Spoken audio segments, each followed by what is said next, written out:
Global skill development mission में आपका स्वागत है। माइक्रोसॉफ्ट एक्सेस को खोलने के लिए सबसे पहले स्टार्ट पे क्लिक करें और प्रोग्राम्स पे क्लिक करें, माइक्रोसॉफ्ट ऑफिस पे क्लिक करें। देखिए आपके पास माइक्रोसॉफ्ट एक्सेस 2010 का आइकॉन अवेलेबल है। जैसे ही आप इस पे क्लिक करते हैं आपके सामने माइक्रोसॉफ्ट एक्सेस का इंटरफेस ओपन हो जाता है। माइक्रोसॉफ्ट एक्सेस का जो इंटरफेस है वो कुछ भागों में बटा हुआ है, जिसमें सबसे इंपॉर्टेंट पार्ट है टैब्स। यहाँ हमारे पास मुख्यतः 5 टैब्स अवेलेबल हैं। फाइल के रूप में, होम के रूप में, क्रिएट, एक्सटर्नल डेटा और डेटाबेस टूल्स के रूप में।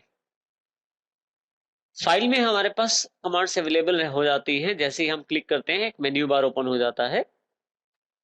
जैसे ही हम होम पे क्लिक करते हैं हमारे पास एक रिबन अवेलेबल हो जाता है उन सभी कमांड्स के साथ जो होम टैब पे अवेलेबल हैं। सभी कमांड्स को ग्रुप्स में बांटा गया है। जैसे सबसे पहले व्यूज ग्रुप है, दूसरा क्लिपबोर्ड ग्रुप जिसके अंतर्गत कट, कॉपी और पेस्ट जैसी कमांड्स अवेलेबल हैं। सॉर्ट एंड फिल्टर ग्रुप जिसके अंदर फिल्टर और सॉर्टिंग से रिलेटेड कमांड्स अवेलेबल हैं। इसी तरह से अलग अलग ग्रुप्स के अंतर्गत बांटा गया है पूरे रिबन को। इस तरह से आप यदि सभी टैब्स की तरफ देखें तो इस प्रकार से इस तरह से हमारे पास काफी सारे ग्रुप्स में कमांड्स अवेलेबल हैं।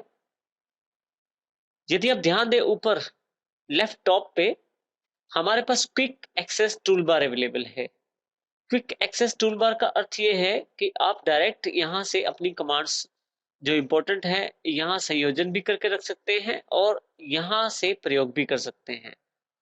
यदि आप कॉर्नर के क्लिक करें तो आपके सामने काफी सारे कमांड्स अवेलेबल हो जाएंगे जिनको आप यहाँ जोड़ सकते हैं। जैसे मैंने यहाँ न्यू कमांड को ऐड कर दिया है। अगर आप यहाँ से चाहें तो डीसेलेक्ट करके उस कमांड को वहां से हटा भी सकते हैं। इसके अतिरिक्त हमारे पास विंडो के 3 बेसिक बटन अवेलेबल हैं, जिसमें सबसे पहला क्लोज करने के लिए, दूसरा रिस्टोर डाउन और मैक्सिमाइज करने के लिए, तीसरा जो बटन है हमारे पास पूरी जो इंटरफेस है उसको मिनिमाइज करने के लिए, जो ये आइकन स्टार्ट बार पे अवेलेबल है। अगर इस पे दोबारा क्लिक करें तो हमारे पास फिर से इंटरफेस ओपन हो जाता है। टाइटल्स को शो करने के लिए माइक्रोसॉफ्ट एक्सेस में टाइटल बार भी अवेलेबल है, जिसका प्रयोग टाइटल्स शो करने के लिए किया जाता है। इस प्रकार से हमारे पास यहाँ एक मिनिमाइज रिबन का बटन अवेलेबल है। जैसे ही मैं क्लिक करता हूँ मेरे पास जो रिबन अवेलेबल है वो हाइड हो जाएगा, दोबारा क्लिक करते ही ये अनहाइड हो जाएगा। और यदि आप एक्सेस की कार की भी हेल्प चाहते हैं मैक की, तो आप इस आइकॉन पे क्लिक करें, आपके पास हेल्प अवेलेबल हो जाएगी। किसी भी टॉपिक पे आप इसके द्वारा हेल्प ले सकते हैं। हेल्प में आप सर्च भी कर सकते हैं जिस आइटम के बारे में आप हेल्प चाहते हैं, और इसके अतिरिक्त आप यहाँ पे डिफरेंट टॉपिक्स पे भी हेल्प ले सकते हैं जो ऑलरेडी यहाँ मेंशन है। माइक्रोसॉफ्ट एक्सेस 2010 में कार्य करने के लिए सबसे पहले जरूरी है डेटाबेस का होना। डेटाबेस बनाने के लिए फाइल पे क्लिक करें। जब आप फाइल पे क्लिक करते हैं तो आपके पास एक बैक स्टेज व्यू ओपन हो जाता है, जिसमें काफी सारे ऑप्शंस अवेलेबल हैं। इसमें हम न्यू पे क्लिक करेंगे। जैसे ही न्यू पे क्लिक करेंगे हमारे पास टेम्पलेट्स अवेलेबल हो जाते हैं। वो टेम्पलेट्स को आप अपने कंप्यूटर से प्रयोग कर सकते हैं अगर आपके पास अवेलेबल है, और यदि आप चाहें तो office.com से भी डाउनलोड कर सकते हैं अपनी आवश्यकता अनुसार टेम्पलेट्स। इसके अतिरिक्त आप डेटाबेस खुद भी बना सकते हैं। इसके अतिरिक्त आप डेटाबेस का नाम खुद रख सकते हैं और एक ब्लैंक डेटाबेस क्रिएट कर सकते हैं। जैसे मैं यहाँ डेटाबेस बनाना चाहता हूँ अपना सिटी कॉलेज के नाम से मैं डेटाबेस बनाना चाहता हूँ। जैसे ही मैं क्रिएट करता हूँ मेरे पास डेटाबेस अवेलेबल हो जाता है। यदि आप यहाँ टाइटल बार पे ध्यान दें तो सिटी कॉलेज लिखा आ रहा है, जो कि ये बताता है कि मेरा डेटाबेस बन गया है। डेटाबेस बनते ही सबसे पहला पॉइंट ये है कि यहाँ टेबल्स हेड के अंतर्गत एक टेबल बाय डिफॉल्ट बन जाता है टेबल 1 के नाम से, जिसमें एक आईडी फील्ड, और इस तरह से आप यहाँ काफी सारी फील्ड जोड़ सकते हैं और टेबल बना भी सकते हैं। लेकिन यहाँ आईडी फील्ड पहले से ही उपलब्ध हो जाती है, और ये बाय डिफॉल्ट जो व्यू अवेलेबल होता है ये डेटा शीट व्यू कहलाता है। अभी आने वाले चैप्टर्स में हम व्यूज को भी ध्यान देंगे, लेकिन अभी के लिए यदि आप ध्यान दें तो यहाँ डेटा शीट व्यू लिखा आ रहा है स्टेटस बार पे, जो ये दर्शाता है कि अभी आपका जो टेबल है वो डेटा शीट व्यू में उपलब्ध है। यहाँ एक नेविगेशन पेन ओपन हो जाता है। नेविगेशन पेन को समझने के लिए हम पहले से बने हुए एक डेटाबेस का प्रयोग करते हैं। फाइल पे जब क्लिक करते हैं तो यहाँ आपके पास पहले से बने हुए डेटाबेस अवेलेबल हैं। अगर आप चाहें तो यहाँ क्लिक कर सकते हैं, और अगर आप रिसेंट पे क्लिक करें तो यहाँ पूरी लिस्ट अवेलेबल हो जाती है जिन डेटाबेसेस से आपने काम किया है कुछ समय पहले। जैसे ही मैं रिसेंट बटन पे क्लिक करता हूँ, मेरे सामने उन डेटाबेसेस की लिस्ट अवेलेबल हो जाती है जिनका प्रयोग मैंने कुछ समय पहले किया है। इसमें मैं अपना एक ऑलरेडी बना हुआ डेटाबेस खोलता हूँ। कॉलेज प्रोजेक्ट्स के नाम से वो डेटाबेस अवेलेबल है। जैसे ही मैं इसे क्लिक करता हूँ, मेरे पास वो डेटाबेस ओपन हो जाता है, लेकिन एक सिक्योरिटी वार्निंग के साथ। क्योंकि माइक्रोसॉफ्ट एक्सेस एक ऐसा सॉफ्टवेयर है जिसमें प्रोग्रामिंग भी की जा सकती है, और प्रोग्रामिंग के जरिए आपके डेटाबेस में वायरस भी डाला जा सकता है, जिससे आपका डेटा और आपकी फाइलें प्रभावित हो सकती हैं। ऐसी कोडिंग या ऐसा वायरस मैक्रोस के रूप में डाला जा सकता है या मॉड्यूल्स के रूप में कोडिंग करके डाला जा सकता है। लेकिन माइक्रोसॉफ्ट एक्सेस इस वार्निंग के साथ आपके सभी एक्टिव कंटेंट को डिसेबल कर देता है। प्रोग्रामिंग में अगर आपके वायरस भी है तो वो कोड आपके यहाँ नहीं चल पाएगा। ऐसी चीजों से बचने के लिए सिक्योरिटी वार्निंग आपके पास प्रदान की गई है। पहले आप सुनिश्चित कर लें कि डेटाबेस आपका है और उसमें किसी भी प्रकार के चेंजेस नहीं है। इसके पश्चात ही आप अनेबल कंटेंट पे क्लिक करें। अनेबल कंटेंट करते ही आपके पास ये सिक्योरिटी वार्निंग हट जाएगी। जैसे ही इनेबल कंटेंट पे क्लिक करता हूं, मेरे पास पूरी तरह से डेटाबेस ओपन हो गया है, जिसमें लेफ्ट साइड पे एक नेविगेशन पेन के रूप में उपलब्ध है जानकारी, और राइट साइड पे एक ब्लैंक साइड है।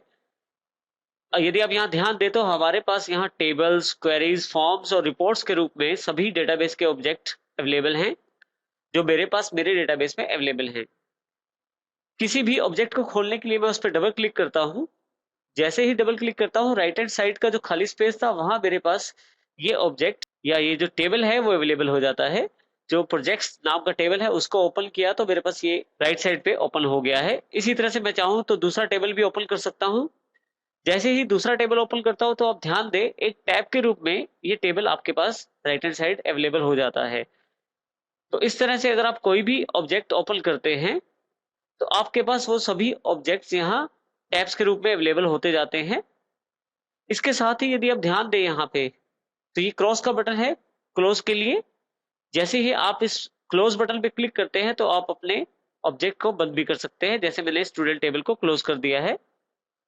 जैसे ही आप किसी दो कॉलम्स के बीच में अपने माउस को लेके जाते हैं तो एक डबल एरो साइन और प्लस जैसा सिंबल आपके पास अवेलेबल हो जाता है।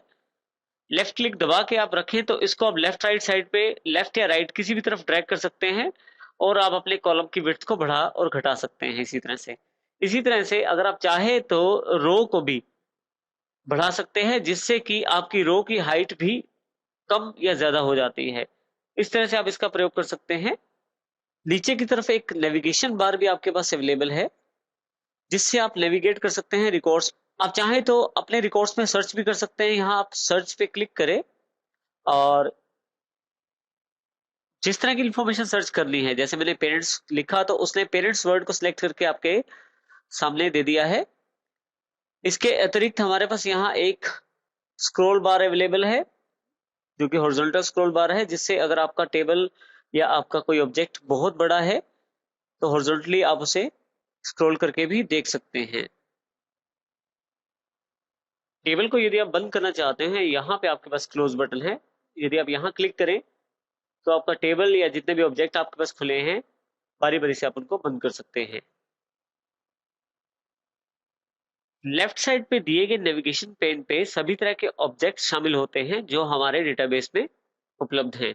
ऑब्जेक्ट के रूप में 3 टेबल अवेलेबल हैं। इसी तरह से एक क्वेरी अवेलेबल है, और मेरे बनाए हुए डेटाबेस में 2 फॉर्म्स और 2 रिपोर्ट्स भी उपलब्ध हैं। जिस भी ऑब्जेक्ट को मैं देखना चाहता हूं उस पर जैसे ही डबल क्लिक करता हूं, राइट हैंड साइड पे जो वर्क स्पेस है उसमें मेरे पास वो एक टैब के रूप में अवेलेबल हो जाता है। यदि मैं क्वेरीज पे क्लिक करता हूं तो एक टैब के रूप में एक क्वेरी अलग से अवेलेबल हो जाती है। अगर हम अपने डेटाबेस से कुछ स्पेसिफिक डेटा देखना चाहते हैं तो उसके लिए हम क्वेरीज का प्रयोग करते हैं। इसके अतिरिक्त डेटा एंट्रीज के लिए हमारे पास फॉर्म्स अवेलेबल है। जैसे ही फॉर्म पे क्लिक करता हूं, देखिए मेरे पास फॉर्म ओपन हो जाता है, और ये सब टैब के रूप में मेरे पास यहाँ उपलब्ध होते जा रहे हैं। इसी तरह से प्रिंटेबल फॉर्मेट देखने के लिए डेटा का आप रिपोर्ट्स का इस्तेमाल कर सकते हैं। जैसे प्रोजेक्ट्स रिपोर्ट्स के नाम से मेरे पास एक रिपोर्ट अवेलेबल है। जैसे ही डबल क्लिक करता हूं एक रिपोर्ट आपके सामने अवेलेबल हो जाती है। इसी तरह से एक स्टूडेंट रिपोर्ट भी अवेलेबल है।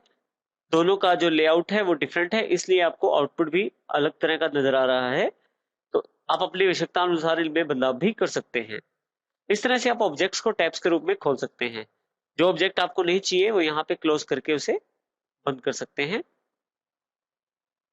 हमारे पास जो नेविगेशन पेन उपलब्ध है इसमें सबसे ऊपर एक कॉर्नर में छोटा सा बटन अवेलेबल है। जब आप इस पे क्लिक करते हैं तो आपके पास अपने ऑब्जेक्ट्स को सॉर्ट करने अलग अलग ऑप्शन अवेलेबल हो जाते हैं, जिसमें दो मुख्य है, नेविगेट टू कैटेगरी और filter by group. Navigate to category में सबसे पहले कस्टम अवेलेबल है। अगर आप कस्टम पे क्लिक करें तो आप देखें एक कस्टम ग्रुप 1 के नाम से एक आपके पास उपलब्ध हो गया है हेड।